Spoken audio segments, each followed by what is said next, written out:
Com a graça de Deus, nos reencontramos nesta manhã de quinta-feira, hoje 14 de setembro. E acredito que você, telespectador, desde a última segunda-feira, deve estar acompanhando os estudos ministrados pelo presbítero Solano Portela, especialmente convidado para ser o conferencista da 6ª Conferência Teológica realizada anualmente nas dependências da Igreja do Calvário. O intuito dessa conferência deste ano foi dar ênfase ao que aconteceu dia 31 de outubro de 1517, quando foi decretada a conhecidíssima histórica Reforma Protestante. Desde lá para cá, a Igreja realmente tomou um rumo diferente. A Igreja passou a defender os princípios básicos, elementares, fundamentais, as doutrinas bíblicas, sem fugir de toda a sua linha, de toda a sua retidão. Lamentamos porque, passados esses 500 anos, a Igreja hoje, mais do que nunca, necessita de uma nova reforma. É que foram muitas coisas sendo enxertadas na liturgia da Igreja. Em 1517, havia os dogmas, a tradição católica muito forte, as indulgências, os dogmas, tudo isso corroborou para que realmente se desse um basta todos aqueles ensinos errôneos, né? A crença na doutrina, no ensino, né? Segundo a Igreja Católica, do purgatório, a reza pelos mortos, enfim, todo aquele ensinamento antibíblico foi realmente corrigido durante a Reforma Protestante. Hoje estamos vivendo uma outra história, né? Infelizmente, muitas igrejas estão recebendo a influência da teologia moderna. Um professor nosso de seminário chamava teologia picareta, porque a picareta é um instrumento de destruição. E aí dizia aquele professor, olha, essa teologia chamada teologia moderna que está aí, ela tem realmente destruído, né, os princípios fundamentais da palavra, tem procurado obstruir a sã doutrina, a doutrina dos apóstolos. Então, a gente não pode aceitar esse tipo de ensinamento aí, né, G12, né, essa coisa toda, esses ensinamentos que são os mais prejudiciais à vida, à fé cristã. Então, nós tínhamos que realmente dar um basta a tudo isso, e as igrejas estão, a partir de agora, fazendo conferências teológicas para realmente se verificar, né, o quanto nós precisamos de manter esta linha, essa postura, essa fidelidade, nossa integridade à sã doutrina. E eu espero que você, durante esses dias, esteja realmente recebendo todo esse ensinamento, todo esse embasamento da palavra de Deus ministrada por um homem como o presbítero Solano Portela, que realmente tem e trouxe uma palavra muito oportuna, muito importante para os nossos dias. Portanto, eu gostaria de fazer uma oração e logo em seguida você terá a oportunidade de ouvi-lo, trazendo a continuidade desse estudo sobre Igreja Reformada, sempre reformando.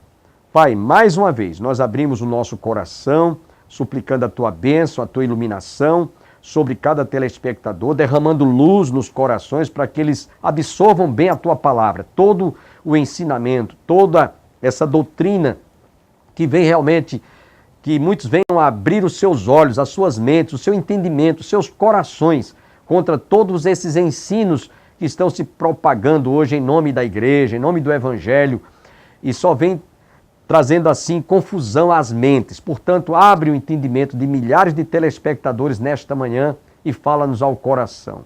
Pois nós te pedimos mais uma vez tudo isto agradecidos em nome de Jesus. Amém. Fiquemos com o presbítero Solano Portela.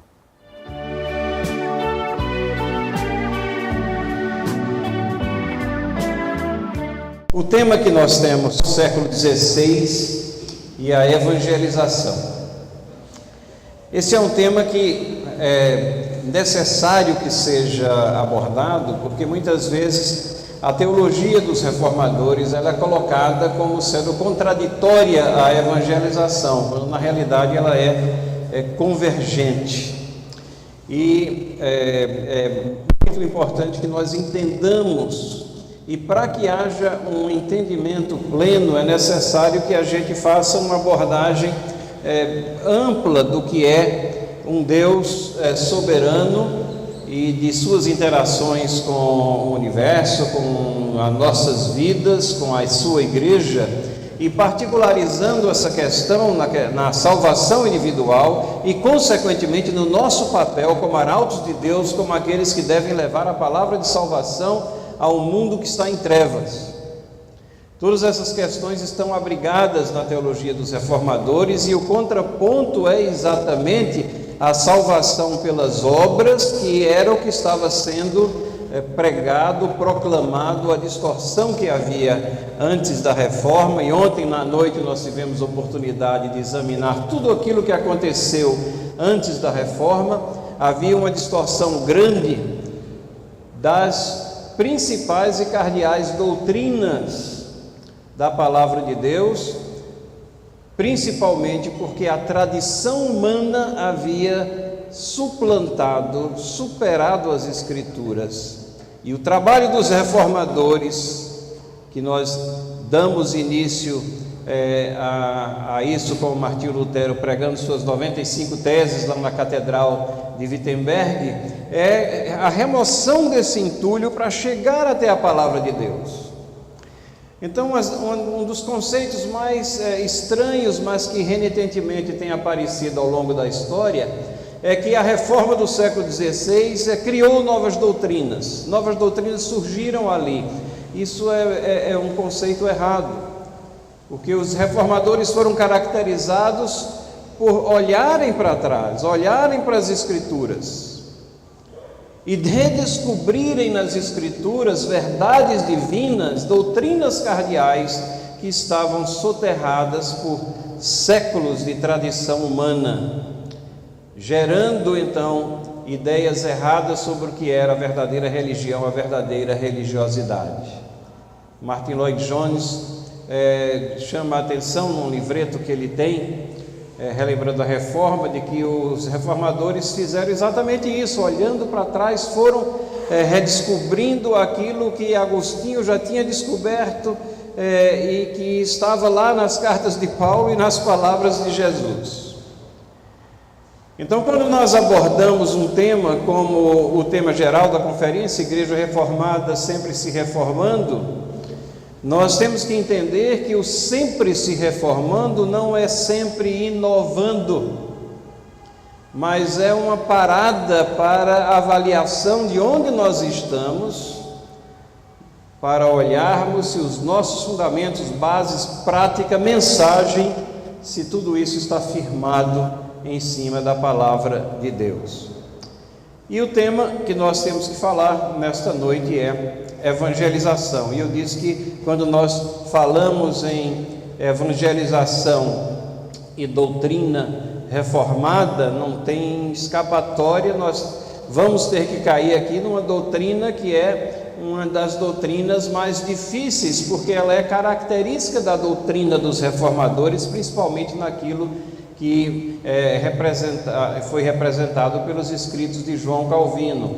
E lembre-se, a minha máxima é que João Calvino fez exatamente isso, ele voltou à palavra de Deus tentando descobrir o que ali estava. Então, antes que nós, com algum preconceito, venhamos a rejeitar algumas das ideias da reforma, vamos desarmadamente abordar a palavra de Deus e ver o que é que ela tem a nos dizer sobre a soberania de Deus na salvação, ou seja, esse nome que muitas vezes a gente foge dele, predestinação, mas ele expressa a soberania de Deus na salvação. Então não há, quando se fala sobre isso, não tem alternativa, ou você ignora, né? Ou você tem que atacar de frente e ver o que a palavra de Deus tem a nos dizer sobre isso. Para que haja um tratamento adequado, eu já dei até uma sinalização ao nosso irmão Jefferson, que está carinhosamente me pegando no hotel, levando, trazendo e me levará amanhã, provavelmente até João Pessoa, que talvez, pastor, eu subverta um pouco até a nossa ordem. Amanhã eu pretendia falar sobre a reforma do século XVI e educação, mas se no decorrer do tempo aqui nós notarmos que precisamos arrematar ainda, principalmente a parte, as nossas obrigações relacionadas com a evangelização, então amanhã de manhã, possivelmente, com toda a probabilidade, nós estaremos dando fecho a essa questão, falando sobre a teologia da reforma e evangelização, porque hoje nós queremos examinar as bases. Existem várias dificuldades na compreensão dessa doutrina, muitas dificuldades. Não é uma doutrina fácil, é uma doutrina difícil, e por isso que evita-se muitas vezes falar nela, ou tocar nela, ou achar que ela afasta os crentes, ou que é para ser uma doutrina que deva ficar ali escondida. Mas uma das dificuldades diz respeito à nossa natureza pecaminosa, porque nós temos naturalmente uma rejeição desse conceito. Nós queremos autonomia, e queremos autonomia total, queremos autonomia de Deus. O homem natural expressa esse desejo, essa vontade. O sistema educacional, por exemplo, ao qual eu estou ligado e que é o campo do meu trabalho, ele tem no ensino secular, nas escolas, um ensino que alija Deus da realidade. Os feitos, os atos de Deus nunca são tocados. As áreas de ensino, elas são ensinadas como se Deus não existisse. Feitos e atos na história, como a própria vinda de Cristo, mal são tocados na esfera educacional. O homem quer se livrar da presença de Deus. A nossa natureza pecaminosa leva a uma rejeição natural do conceito, a um desejo ávido, intenso, profundo por autonomia. Às vezes nós temos uma base bíblica insuficiente. Isso provoca distorções dos dados revelados na palavra.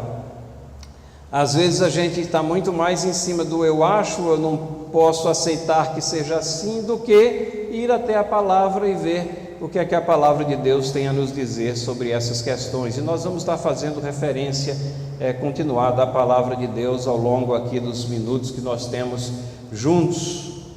Muitas vezes a dificuldade vem de um desejo, uma avidez por uma compreensão total. Nós queremos compreender tudo, e isso leva a uma simplificação irreal da doutrina. Esse desejo de compreender tudo nos leva muitas vezes a especular, a ter formulações que são erradas, e nós, como cristãos, deveríamos estar bem cientes. Hoje à tarde até conversávamos um pouco com o pastor e dizíamos que uma das coisas que o crente deveria estar pronto para dizer em qualquer momento é: eu não sei, Deus não me revelou isso daqui, não está na palavra. Então existe muita teologia especulativa às vezes que tenta completar os claros, e enquanto que nós temos tanto na palavra de Deus, que são verdades reveladas, e nós temos que proceder e prosseguir em cima daquilo que nós temos revelado na palavra de Deus. Então todos esses fatores e mais outros que a gente poderia enumerar tornam a compreensão dessa doutrina, que é uma das doutrinas da reforma. Quando se fala em teologia reformada, novamente se pensa logo nisso, na questão da soberania de Deus, apesar de teologia reformada ser uma designação ampla para tudo aquilo que os reformadores levantaram e que está contido na palavra de Deus. Como é que nós devemos então estudar essa doutrina? Uma maneira é estudar o maior número de trechos bíblicos possíveis, porque eles são a nossa única fonte confiável de dados. Deus escreveu a sua palavra para que nós estivéssemos conscientes do que ela contém. O Espírito Santo nos ilumina o entendimento da palavra de Deus. O homem natural não entende as coisas do Espírito, mas nós que fomos resgatados pelo sangue precioso de Cristo, o Espírito Santo que habita em nós, faz com que nós tenhamos compreensão dos textos bíblicos. Temos acesso direto ao trono, abordamos a Deus Pai pelo sacrifício de Cristo Jesus, confiado nele como nosso Salvador.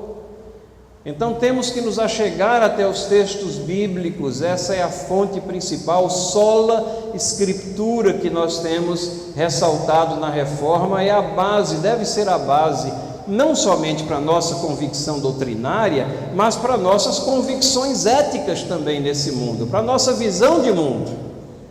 Quantas coisas nós formamos a visão, nossa convicção, em cima do que a sociologia diz ou do que a psicologia está levantando, e esquecemos de ir até a palavra de Deus, e é lá que nós devemos, como povo de Deus, formular a nossa compreensão, nossas convicções. Então não podemos seguir a nossa intuição, mas devemos entrar desarmados, e nós devemos nos render às Escrituras.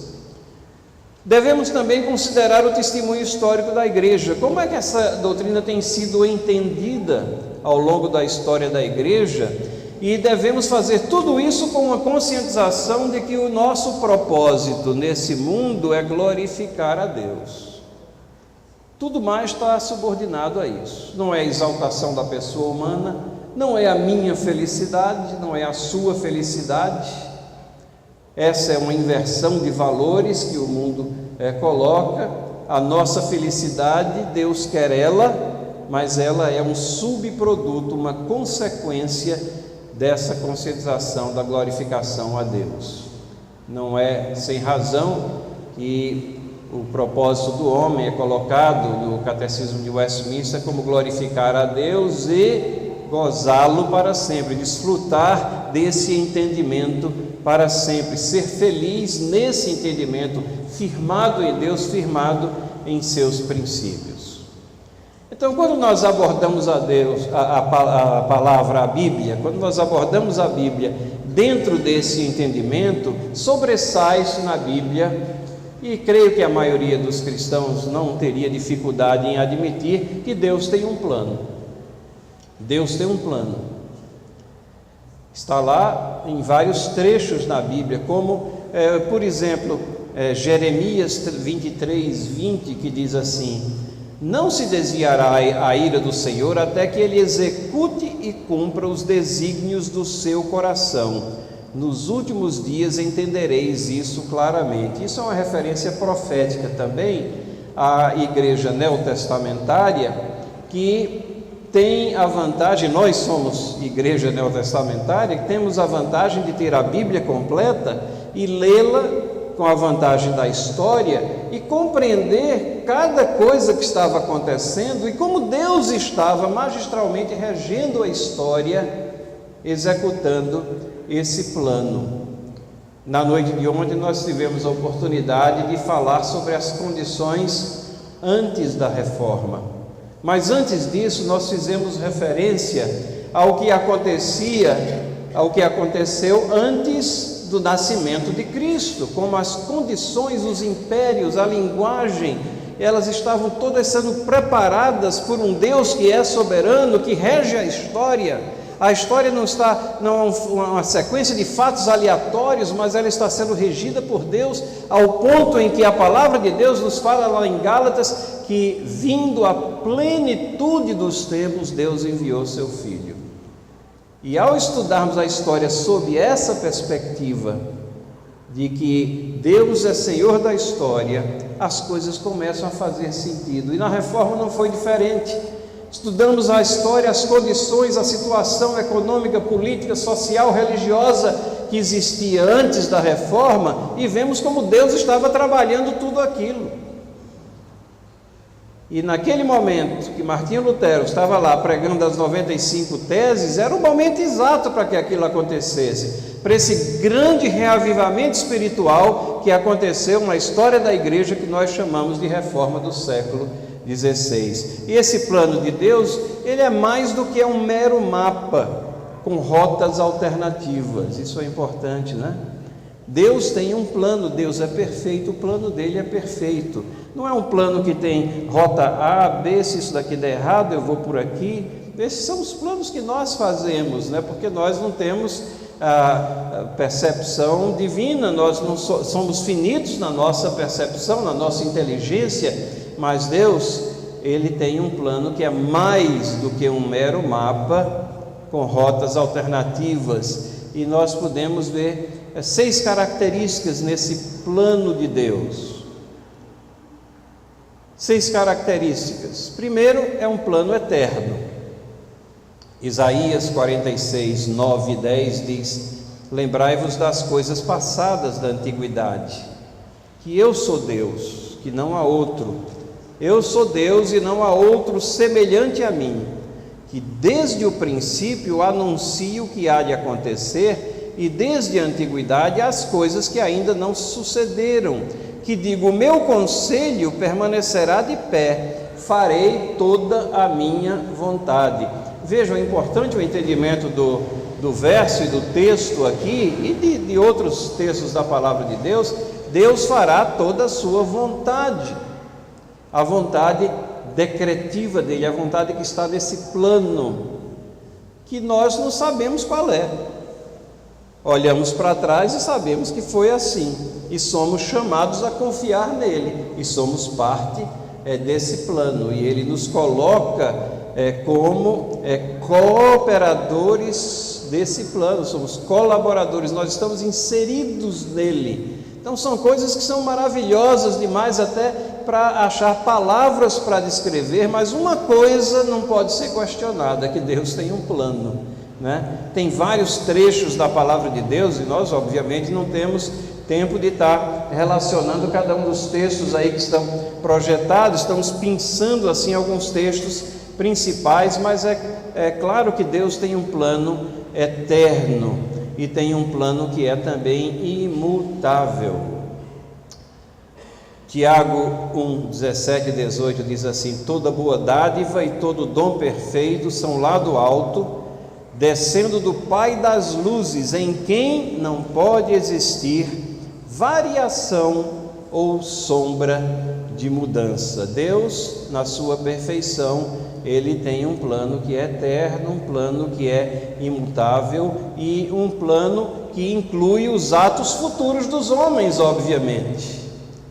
É um plano não somente de salvação, mas é um plano soberano, onde Ele exerce a gestão sobre toda a criação. E nós poderíamos trazer como respaldo para essa afirmação todas as profecias dos homens, todas as profecias da Bíblia, né, que envolvem as pessoas, os homens. 2 trechos somente aqui, Mateus 20, 18 e 19, Jesus dizendo lá para os discípulos: eis que subimos para Jerusalém, e o Filho do Homem será entregue aos principais sacerdotes e aos escribas.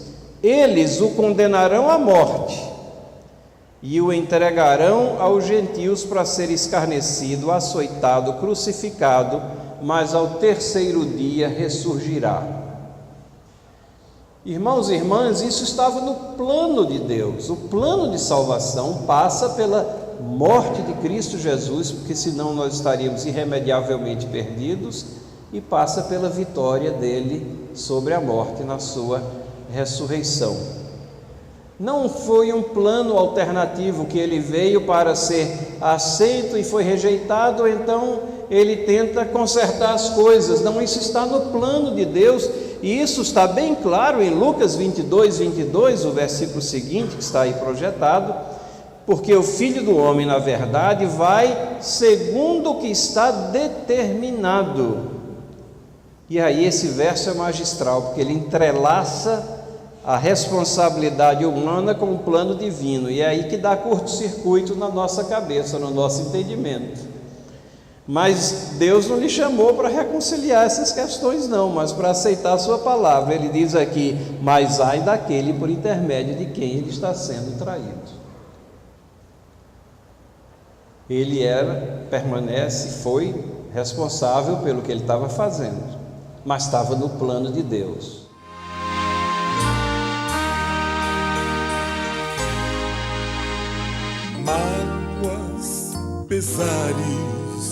a mim sobrevém, mas firme é o meu andar.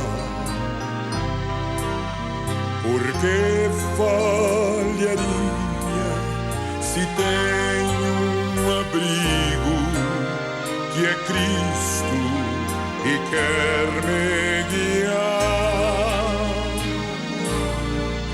Nunca estou só, pois meu Jesus comigo está.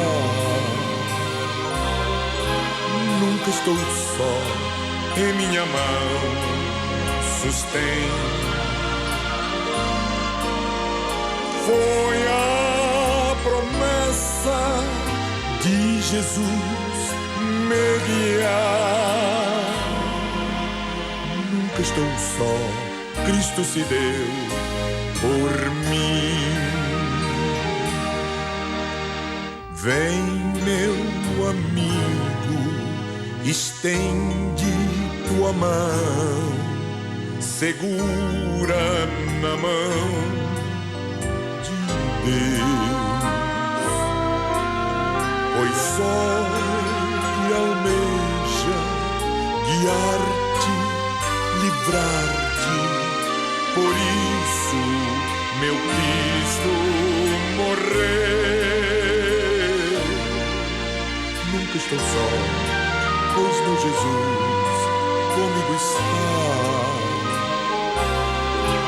Nunca estou só, em minha mão sustém.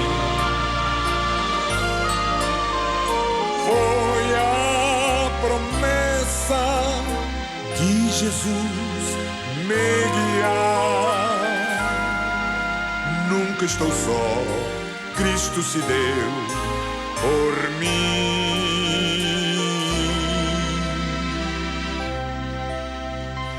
Nunca estou só, Cristo se deu por mim.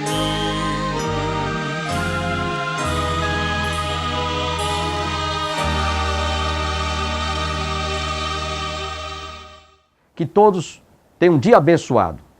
E até o nosso próximo programa, se Deus quiser. Nas noites silenciosas, no perfume de rosas, eu vejo teu poder, Senhor. No céu estrelado, no dia ensolarado, eu vejo teu poder, Senhor. Na expressão da verdade, na forma de humildade, eu vejo teu poder, Senhor. No alívio da dor e num gesto de amor, eu vejo teu poder, Senhor. Eu vejo teu poder, Senhor. Eu vejo teu poder, Senhor.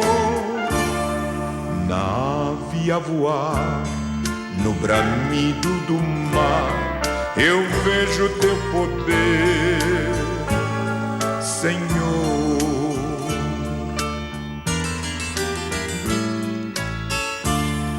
No puro pensamento, no fiel sentimento, eu vejo teu poder, Senhor. Na chuva a cair, na criança a sorrir, eu vejo teu poder, Senhor. Eu vejo teu poder, Senhor. Eu vejo teu poder, Senhor.